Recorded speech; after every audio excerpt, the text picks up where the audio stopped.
The consequences of Stephen A. Douglas writing a bill called the Kansas-Nebraska Act led to Bleeding Kansas. This eventually led to the Civil War. Senator Stephen A. Douglas made lots of money from railroads, and being the greedy old man that he was, he wanted Congress to make the territories into two. To have a railroad go between Kansas to Nebraska, to go between the Kansas and Nebraska territories to California. People from the Kansas territory would now be allowed to vote on whether or not they should have slavery. It would be decided by popular sovereignty. Popular sovereignty is when people have the power and the freedom to decide. Slaveholders and pro-slavery Southerners plan to come from the slave state of Missouri to Kansas to vote. There was already hostility and division between the North and the South.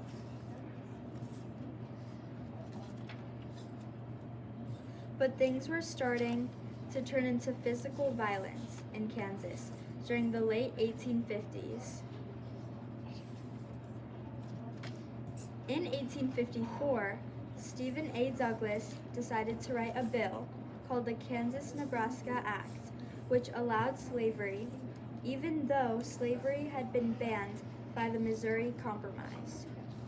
The issue of having slavery was not decided by The issue of having slavery or not was decided by popular sovereignty, and the Missouri Compromise was no longer deemed important. In 1855, it was time to vote on slavery in Kansas, and border ruffians had moved into Kansas and voted illegally to allow slavery in Kansas, so it became a slave state.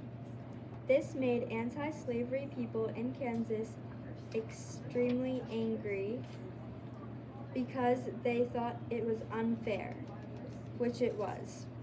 The anti-slavery settlers retaliated by creating their own government, and this was one of the causes of Bleeding Kansas, which eventually turned into the Civil War. In 1856, pro-slavery settlers came to Lawrence, Kansas, and committed arson to the Free State Hotel and destroyed 2 printing presses. There was no fatalities, but multiple buildings were burned. John Brown was a field farmer from Ohio. He was extremely against slavery. So against slavery, if there was no other option, he was ready to resort to violence.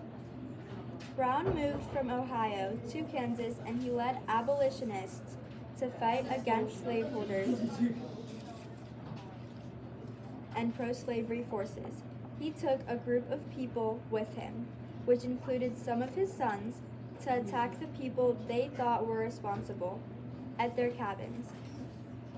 They stabbed 5 men to death with broadswords, and over the next few years, hundreds of people were killed in Kansas.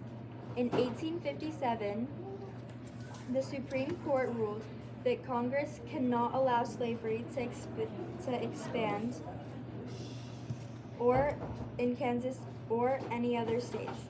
They said that enslaved Americans were never actually thought of as equal citizens, so the nation didn't have to protect their rights. Slaveholders and people who were in favor of slavery were thrilled by this, but abolitionists were furious about this. Since this happened, Kansas ended up being a free state, but there was still no justice, thus starting the dreaded Civil War.